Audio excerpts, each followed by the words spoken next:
Hello, and welcome back to another edition of Carrie's Gardening Channel. Today is February the 10th, and I wanted to give you an update on my dahlia seedlings that I started in seed starting mix on January the 16th.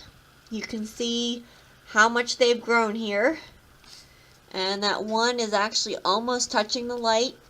So I will be moving that 6-pack down because we don't want our seedlings to touch the light because it will actually burn them if the seedlings leaves or if any plant's leaves touch the bulb.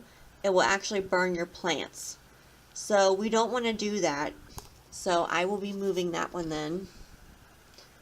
But I just wanted to give you a quick update on these. You can see them growing under there.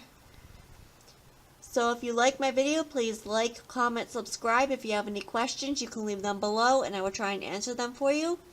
Please don't forget to hit that little notification button. That'll tell you when I put a new video on. Thank you for watching and I hope you have a nice day. Bye.